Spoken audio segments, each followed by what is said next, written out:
gratuita en Avenida 51 entre 9 y 10. Cultura, la felicidad de compartir. Conoce la programación completa en institutocultural.gba.gov.ar. Instituto Cultural, Gobierno de la Provincia de Buenos Aires. Siempre es hoy, con Daniel Tonietti. Es decir, que de mantenerse la tendencia, las y los ecuatorianos volveremos a las urnas. Ya no somos una promesa, nosotros somos una realidad. De que una realidad, este país ya decidió ahora a proteger los votos, a proteger la voluntad del pueblo. Hemos vencido. Lo primero que hizo la encuestadora que estaba registrada en el CNE es decir que el presidente Noboa, el candidato presidente, ganaba con más de 50 puntos. Nosotros sabíamos que eso era una mentira más del candidato Noboa. Estamos casi en un empate técnico ya, con una tendencia, que es lo más importante, a que nosotros vamos a seguir creciendo. Bueno, vamos a comenzar el análisis de lo que sucedió ayer en Ecuador, elecciones presidenciales, primera vuelta, y vamos a sumar a un amigo y compañero conocedor como pocos de la cuestión electoral y política en la República Hermana de Ecuador, al doctor Alfredo Serrano Mancilla. Alfredo, querido, muy buenos días, ¿cómo estás? Hola, buen día, Daniel, ¿cómo estás? ¿Cómo vas? Muy bien, bueno, Alfredo es director del Centro Estratégico Latinoamericano de Geopolítica, CELAC. Bueno, varias cuestiones para analizar de lo que ocurrió en el día de ayer. Insisto, contaba más temprano aquí en la mañana en nuestro show radial, hay muchos matices, muchas cuestiones para analizar. De algún punto de vista, muchas novedades, a pesar de que viene dándose un proceso electoral bastante similar desde hace algunos años atrás. Quiero decir bastante similar, digo, el candidato del correísmo versus el candidato de la oposición. Andrés Arauz, Luisa González contra Noboa en la anterior, Luisa González contra Noboa actualmente. Primero vamos a la información. Acá tenemos una placa donde está el resultado de lo que ocurrió en el día de ayer. Esto es lo que ocurrió en el día de ayer. Estamos viendo ahí los resultados del día de ayer, la placa de la elección del año 2025. Si le pueden sacar el zócalo, por favor, se lo vamos a agradecer. Bueno, elecciones presidenciales, primera vuelta. En la primera vuelta, por favor, pongamos la placa de vuelta. Les agradezco, gracias. Primera vuelta, 44.31% para el actual presidente de la Nación, Daniel Noboa, candidato de ADN, un nuevo partido político. 43.83% para Luisa González, la candidata de Revolución Ciudadana, la candidata de el correísmo. Luego, tercero sacó Leónidas Issa con el 5.26%. Después nos vamos a detener en Leónidas Issa porque es un dato importante a tener en cuenta, a dónde pueden llegar, qué representan esos votos y a dónde pueden llegar a ir. Y cuarta, la candidata Andrea González con el 2.71%. A ver, primeras cuestiones para analizar, Alfredo, si te parece. La mejor elección del correísmo desde el triunfo del correísta Lenín Moreno. O sea, mejor elección que la de Andrés Arauz, mejora su performance la propia Luisa González de la anterior elección. Primer dato, muy buena elección del correísmo en primera vuelta. Aún así, no logró el primer puesto, es casi un empate técnico, pero en términos matemáticos el que ganó la elección fue Daniel Noboa. ¿Qué nos expresa esto, Alfredo? Yo creo que hay una primera lección política de las elecciones, que es la identidad política llamada correísta, correísmo, sigue estando muy vigente, y todos los agoreros de que se había terminado el ciclo correísta, insisto, gane o pierda un resultado electoral, hablo políticamente, tener 43% en una primera vuelta y, como bien dice, haber incrementado en 10 puntos porcentuales respecto a las elecciones del 21 y del 23 en primera vuelta.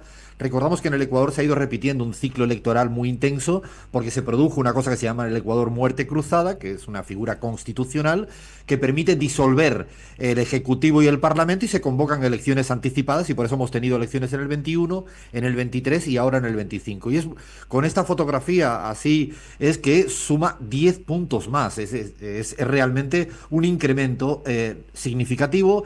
La persecución judicial contra el correísmo, la persecución comunicacional contra el correísmo no han logrado hacer desaparecer esta identidad política con un correlato electoral, yo diría que exitoso.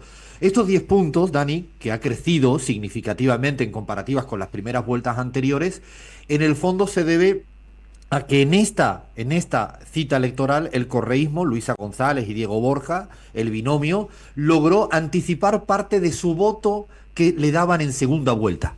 De alguna manera era una parte de la estrategia electoral, es decir, aquel que en el 21 y en el 23 se esperaba en segunda vuelta para votar por la propuesta correísta, que era en torno a 1,5 millones de votos, que no es menor, que no querían a la derecha nunca, que eran antiderecha, que a lo mejor no eran exageradamente correístas, pero eran más amigables con el correísmo y esperaba segunda vuelta.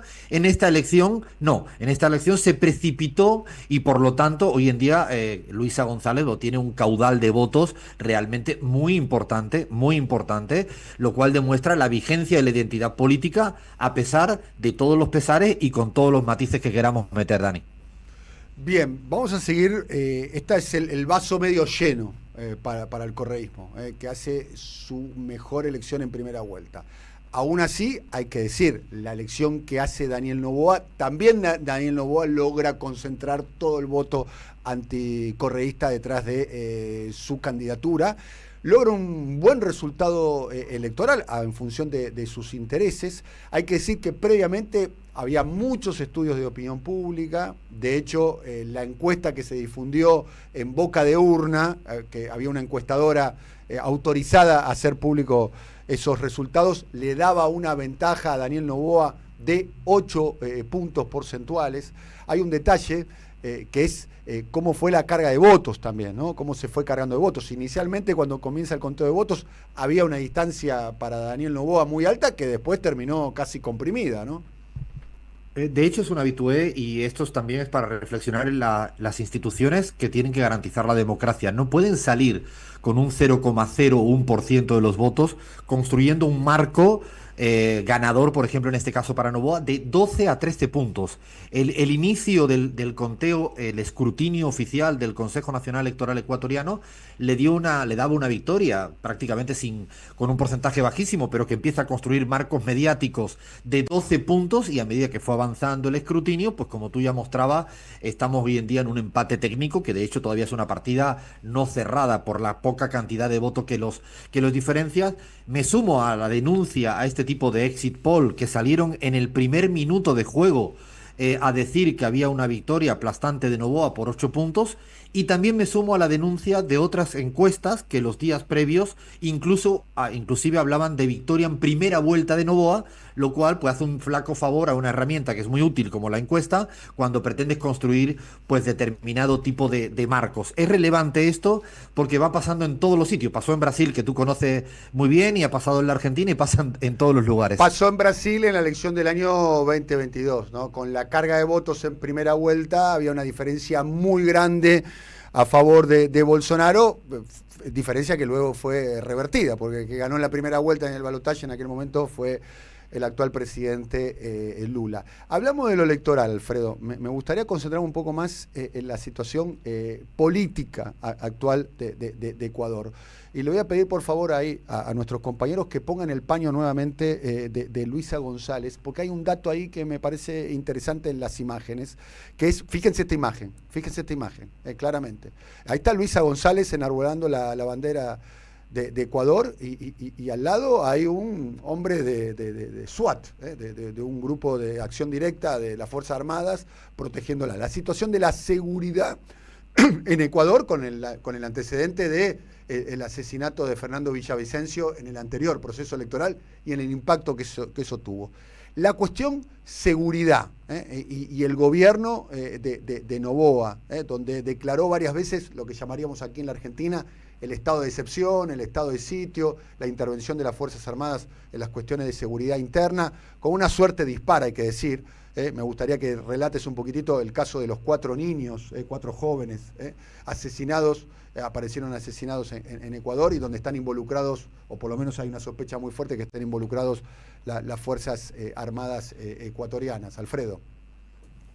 Fíjate que el problema de la inseguridad, que viene siendo en el Ecuador creciente en los últimos años con Lenín Moreno, el señor banquero, el presidente Lasso y ahora con Noboa, la idea de Noboa fue incluso plantear un referéndum plebiscitario para pedirle a la ciudadanía prácticamente poder gobernar casi en una suerte de estado de excepción permanente, valga un poco el juego de palabras contradictorio. Ha gobernado con un estado de excepción durante todo este tiempo, ha tenido todas las herramientas constitucionales y de política para erradicar el tema de la inseguridad, muy vinculada a un estado del narcotráfico absolutamente ya arraigado en gran parte del territorio del Ecuador. La inseguridad ha venido creciendo de la mano del crecimiento del narcotráfico, y esto también es una reflexión para todos los que nos escuchan desde lugares donde sigue creciendo ese estatus cada vez creciente del narcotráfico. Y lo peor de todo esto es que a estas alturas del partido, después de un año de gobierno, Noboa no ha logrado, a pesar de tener todas las herramientas institucionales disponibles, mejorar lo más mínimo. Claro, el argumento permanente de Noboa, que yo creo que ha sido parte un poco suscrita por parte de su electorado, ha sido no ha tenido el tiempo suficiente, porque lleva gobernando una suerte de 14, 15 meses y siempre ha ido explicando que no ha tenido el tiempo suficiente. Puede ser que se requiera mucho más tiempo, no hay de ninguna manera hay que contradecir eso, más tiempo para erradicar un problema como la inseguridad, pero es cierto que sí ha tenido tiempo para generar, por ejemplo, una zozobra cotidiana en el Ecuador, que es no tener electricidad durante muchos meses. Ha logrado apagar el Ecuador durante muchos meses. También podríamos decir que heredaba una situación de crisis energética anterior, pero un presidente que lleva meses gobernando no puede estar constantemente echándole la culpa al que viene anterior, ¿no? Al que estuvo anteriormente. Alfredo, me gustaría detenerme en la crisis. Primero hubo una crisis hídrica, ¿no? Primero que tengo todo un sistema energético en Ecuador muy dependiente de las hidroeléctricas. Hubo una crisis hídrica, llovía poco, para decirlo someramente, eso provocó una crisis energética, después terminó provocando una crisis social y una crisis política. Como bien vos decís, duró más de 3 meses. Hubo ciudades enteras con hasta 14 horas o 16 horas por día sin energía eléctrica. Y esto pasó bajo el gobierno de Daniel Noboa. Exacto. De hecho, como tú bien dices, ha sido día tras día, 12, 13, 14 horas, quejándose ya el sector empresarial, la gente que vivía en sus casas sin luz, y esto lo logró Noboa, y uno le puede plantear de que sí, tenía una situación dependiente del tema hídrico, pero cuando tú eres presidente tienes que prever escenarios y no puedes intentar resolver la crisis después de 3 meses de sufrimiento del pueblo ecuatoriano, cuando intentas tener un abastecimiento procedente de Colombia en una reunión desesperada. Cuando fue a ver a Gustavo Petro, lo invitó a las Galápagos. Esto hay que hacerlo si eres presidente que busca realmente resolver en vez de quejarte y llegar tarde. No lo hizo a priori. Y yo diría que para repensar bien ese 44% que saca Noboa políticamente y electoralmente, yo creo que tiene una parte del electorado que es anticorrea, hay una parte del electorado que es conservador y hay una parte del electorado que en el fondo no es absolutamente noboísta, si cabe el término. Es más una cuestión de bueno, hay que dejarlo un poco más, hay que tener un poquito más de tiempo, y yo creo que el tiempo con Noboa juega en contra, porque va demostrando pues, bueno, su incapacidad para resolver cualquier cosa. No me atrevo a decir que ese 44% es muy precoz, pensaría decir que no es fiel a Noboa, sino es un voto quizás para que no vuelvan los otros, que yo creo que hoy en día en la política latinoamericana pues también existe este tipo de identidades anti lo otro. Bien, estás viendo el gráfico, Alfredo. Sí. Este gráfico es hecho por la CELAC. Fíjense cómo se fueron cargando los votos. Esto va cambiando según los horarios. La línea azul, que es la de abajo, es la candidatura de Luisa González, del correísmo. La línea roja, que es de la arriba, es la candidatura de Daniel Noboa. Fíjense cómo se intentó, pero falló, armar una narrativa donde había una diferencia notable a favor de Daniel Noboa, cosa que después no se termina verificando, porque si bien hasta ahora Daniel Noboa terminó ganando, pero ganó por 0.6% de diferencia. Daniel, de hecho, como pasa en muchos países, hay una fuerte asimetría del comportamiento electoral a nivel regional.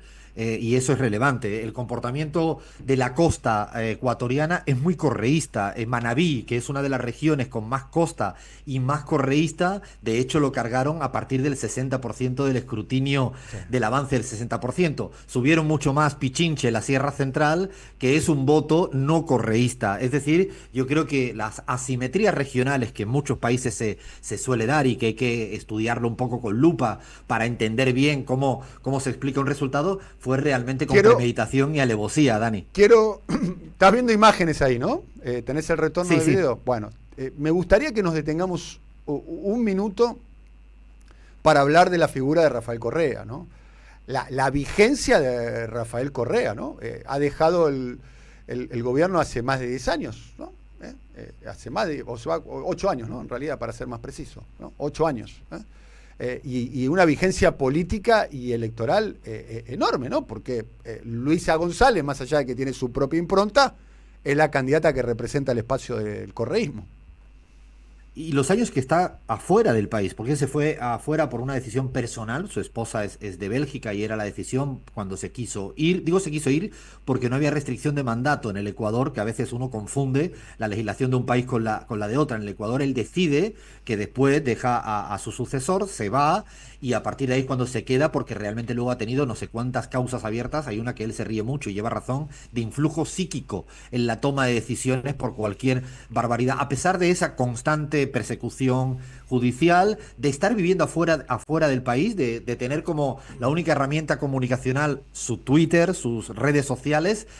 Hoy en día lo que también todos aquellos que siempre pronostican el fin de ciertas personalidades en la política, bueno, la vigencia de Rafael de tener un 43%, digo de Rafael porque si bien yo creo que el correísmo no se puede entender sin la figura protagónica de Rafael, sin esto quitarle mérito a una candidata joven, mujer, muy valiente, contra todo, recorriéndose el territorio, y que después de la derrota del 23 y que muchos le dijeron andate ya afuera de la política, ella se puso en el momento más difícil, no tiró la toalla, y yo creo que también igual no hay que desmerecer la figura de Luisa y de Diego Borja, que es un exministro de Economía bastante importante de la época del correísmo. Bien, me gustaría dedicar unos minutos a hablar casualmente de Luisa, de la figura de Luisa González.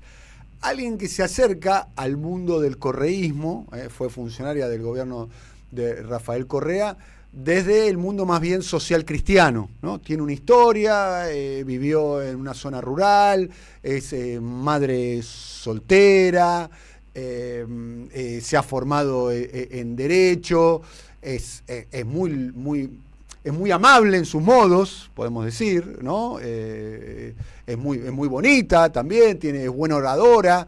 ¿Qué atributos y qué potencialidades le ves a Luisa González?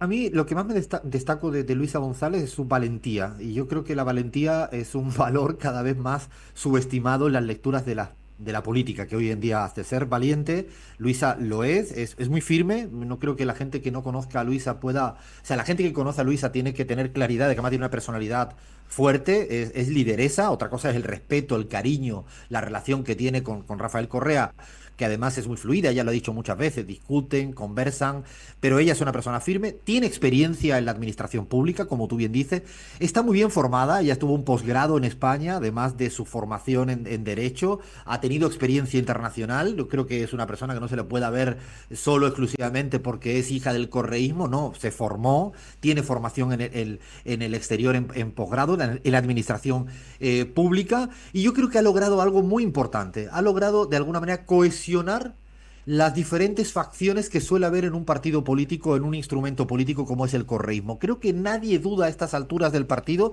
incluso antes de este resultado electoral, de la importancia que tiene Luisa, de cómo confluye en ella muchas cosas, incluso el sector serrano del correísmo, que siempre ideológicamente ha sido mucho más de izquierda, también creo que le han acompañado. Creo que Luisa se ganó en estos 2 años de territorio, de recorrer el país entre el 23 y el 25, yo creo que el aval. Y esto de que todo el partido haya remado a su favor, creo que también explica un poco el buen resultado electoral que ha obtenido. Bien, a ver, muchos matices, lo decíamos más temprano cuando analizábamos la elección en Ecuador.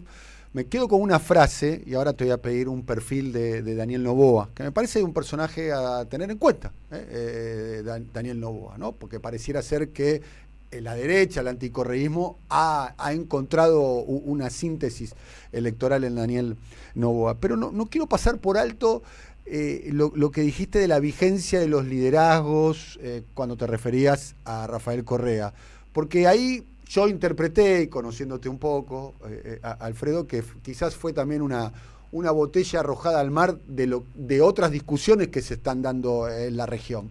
Digo Argentina, digo Bolivia, para dar dos ejemplos contemporáneos, Alfredo. Sí, yo creo que hemos caído en una trampa de un pensamiento binario excluyente que es el líder o vale para todo o hay que tirarlo a la basura. Siento que nos cuesta trabajo entender que esto es un poco más complejo y que no es una variable sí o una variable no. Es mucho más sencillo que un videojuego a la hora de ver la importancia que tiene un líder o una lideresa.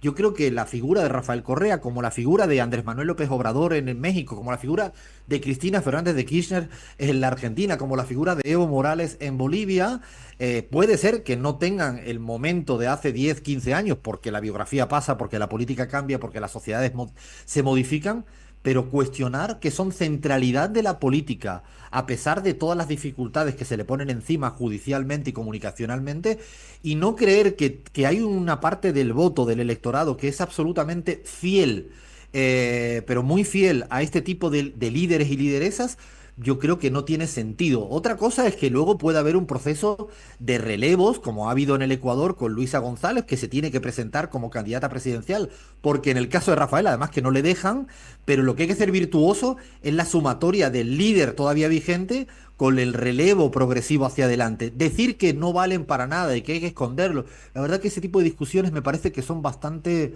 ridículas y muy de serie de Netflix, creo. Bien, y es una enseñanza que está dejando, insisto, el proceso ecuatoriano el día de ayer. Hasta yo estoy asombrado, lo hablábamos más temprano en la mañana, de la buena performance del correísmo. Reitero el dato, el correísmo está haciendo la mejor elección presidencial en primera vuelta de las últimas 3.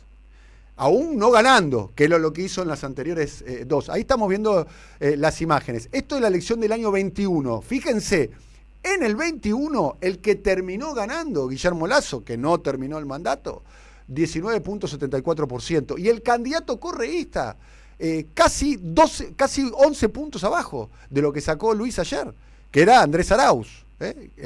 Y la segunda vuelta, bueno, lamentablemente ahí la segunda vuelta del 21 terminó ganando Guillermo Lasso frente a Andrés Arauz. Vamos a la elección, la del 23, la última elección presidencial para completar el mandato de Guillermo Lasso. Recordemos ahí que hubo la muerte cruzada, digamos, ¿no? Hubo la elección presidencial. Saca 11 puntos menos de lo que sacó ayer Luisa González. 11 puntos menos.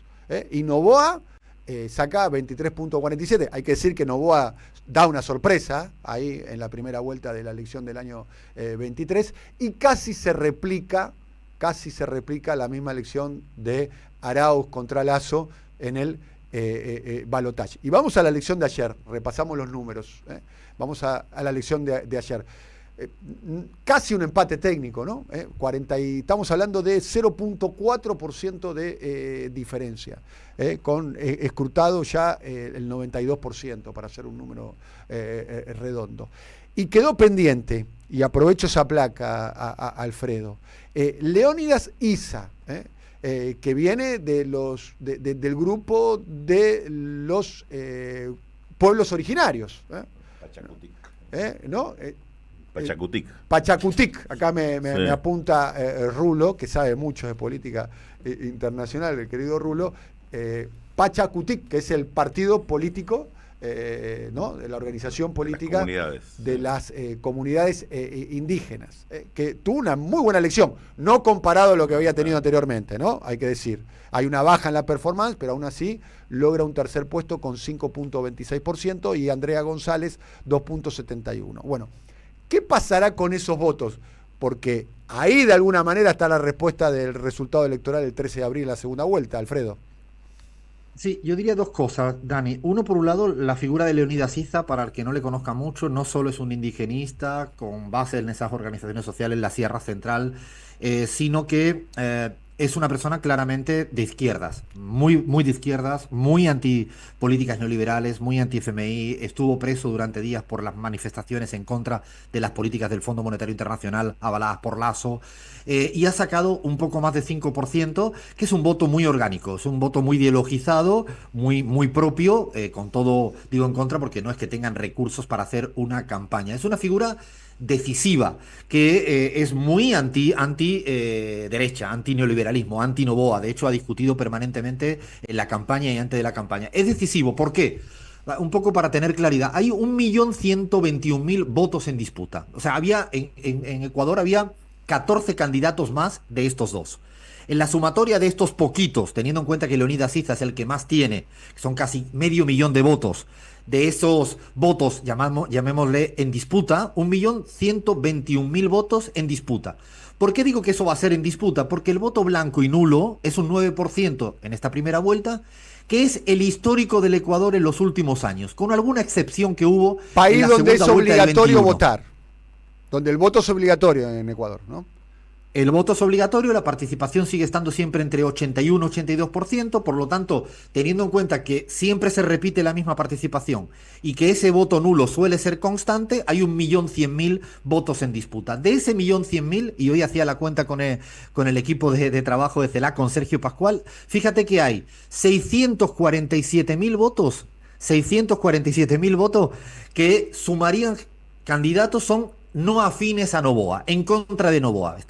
La mayoría es Leonidas Issa, pero hay Carlos Rabascal, Granja, Escala, hay varios candidatos chiquitos que si sumamos todos tenemos 650.000. Bueno, Luisa necesitaría el 90% de esos votos potenciales para ganar en segunda vuelta. 9 de cada 10 votos que son mayoritariamente anti-Noboa, que no están de acuerdo en nada con Noboa, no son afines al correísmo, hay que dejarlo claro, pero sí son mayoritariamente anti-Noboa.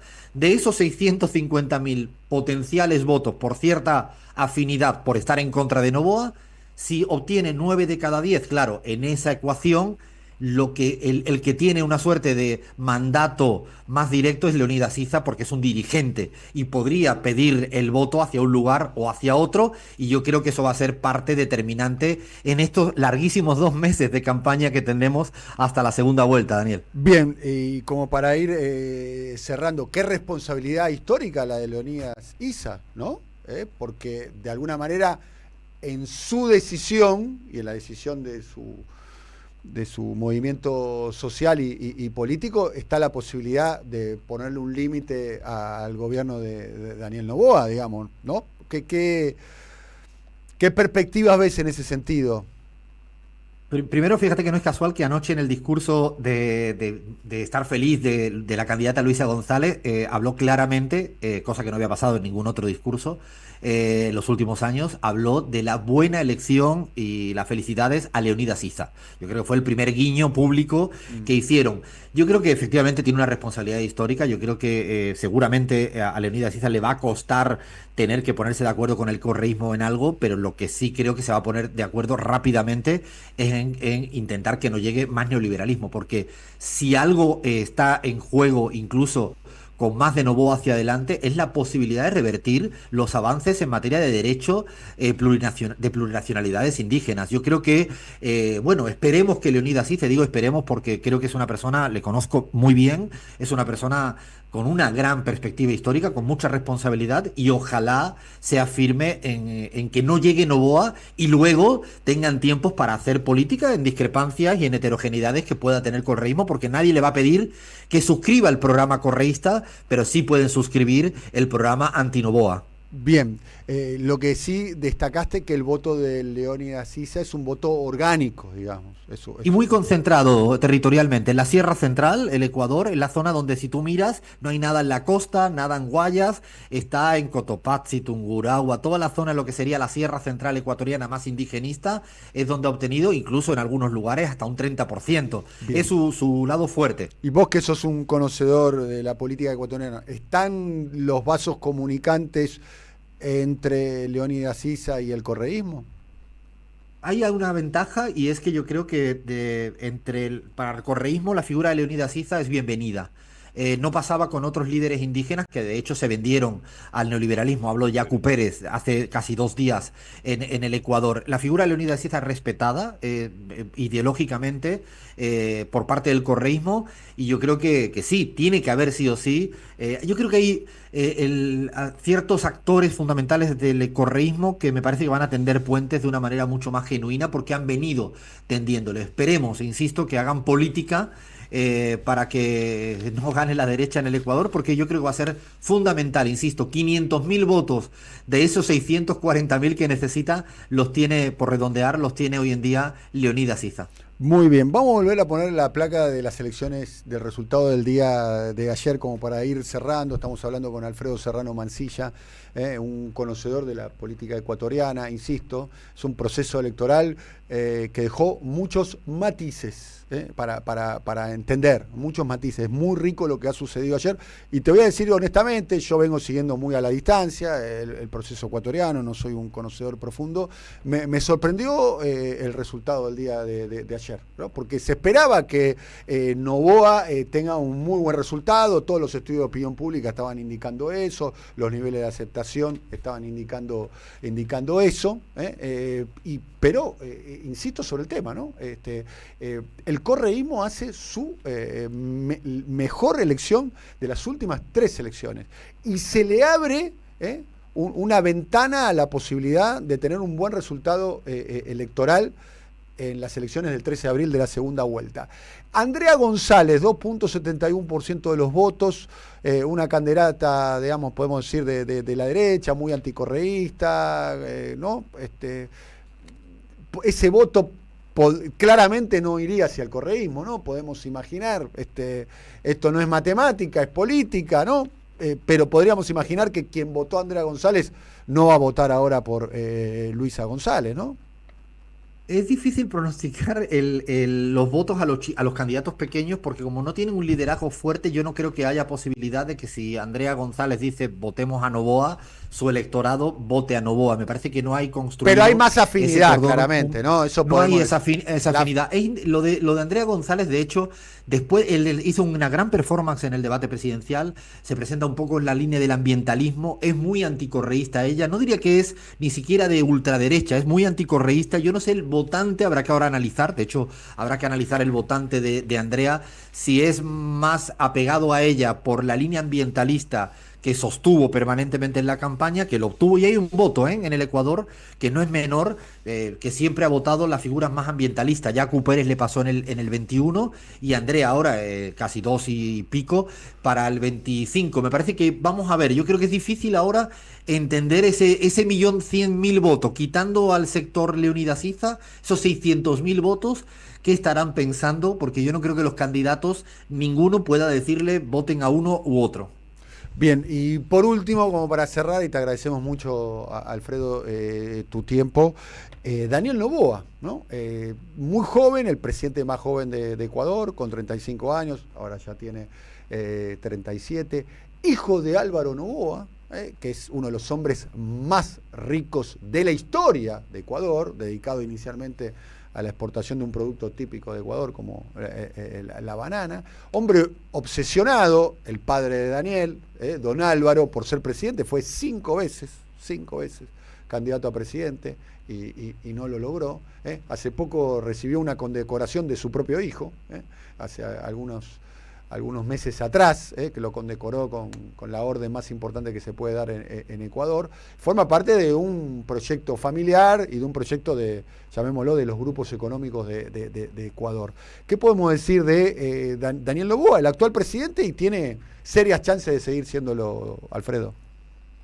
Es una persona que tú la has caracterizado muy bien, creo que además abusa permanentemente de la puesta en escena, de la comunicación, de estas personas obsesionadas más por un TikTok que por la gestión de un problema cotidiano de materia, o sea, no ha resuelto ningún problema económico, todos los indicadores macroeconómicos y microeconómicos en estos 15 meses han retrocedido. Es una persona además cada día más y ha ido progresivamente haciéndolo más subordinada y sumisa al gobierno actual de Estados Unidos. Empezó un poco a plantear esa figura de soy también lulista, ¿no? Pero fue dejándolo abiertamente abrazarse a los gobiernos más de derecha a nivel internacional. De hecho, lo ha ido haciendo, ha tenido incluso torpezas muy fuertes en materia de cómo manejar la relación con México. Llamó la atención que incluso le puso aranceles a México siguiendo a Trump, y Trump modificó, al menos le dio un mes de pausa a México en la negociación de guerra arancelaria, y en cambio Noboa se quedó un poco desfasado, demorado, porque él siguió con lo que le habían dictado desde el norte. Yo creo que el Noboa lo que sí ha logrado hasta ahora es representar la figura del candidato de la derecha. Yo no me atrevo a decir todavía de líder. Yo soy muy prudente en los tiempos cortos. He visto a tanta gente. Lasso estuvo 2 años de gobierno, mucho más que este señor, y hoy en día Lasso ya no existe en la política ecuatoriana. Entiendo que ahora necesitamos entenderle, pero puede que siga y sea un líder histórico en el Ecuador, o acabe como Lasso, que en 2 años se tuvo que ir. Lo que quiero decir es que la gestión le va a determinar más, pero apuesta muy fuerte, muy fuerte. De hecho, hizo barbaridades. Hay que recordar que incluso el constitucional ecuatoriano, que depende de él prácticamente, le ha dicho que hizo mal la forma de suceder, porque puso a una persona como prácticamente secretaria y no respetó la línea sucesoria constitucional cuando él pide el permiso de excedencia para ser candidato. Hay que recordar que mandó a su candidata a vicepresidenta, la vicepresidenta, a Turquía para resolver el problema de Palestina con Israel, solo para sacársela del medio, y la estuvo allá exiliada durante mucho tiempo. Se sacó al candidato de la derecha, Topic, que a través del proceso judicial, porque era rival de él. Es decir, es un personaje que también utiliza todas las armas oscuras de los resortes del Estado para seguir liderando, porque no solo hay que fijarse en él en sus fotos de TikTok mostrando sus músculos, sino hay otros músculos del Estado que ha utilizado permanentemente Dani, e insisto, sacarse el rival competitivo, sacarse a la vicepresidenta, no respetar la línea sucesoria constitucional, no sé, invadir una embajada de Ecuador, o sea, digo, para ponerlo todo en su justa medida, ¿no? Alfredo, muchas gracias por este análisis. Partido abierto, hay que decir, en la segunda vuelta. Mucha expectativa, partido abierto, puede pasar cualquier cosa el próximo 13 de abril, segunda vuelta en Ecuador. Un abrazo muy grande, amigo. Hasta la próxima. Abrazo fuerte, Dani. Hasta la próxima. Ecuador, primera vuelta electoral, domingo en el día de ayer. La segunda vuelta será el próximo 13 de abril. Ya volvemos. Sin duda, me gusta la gente que cuando Siempre soy con Daniel Tonietti.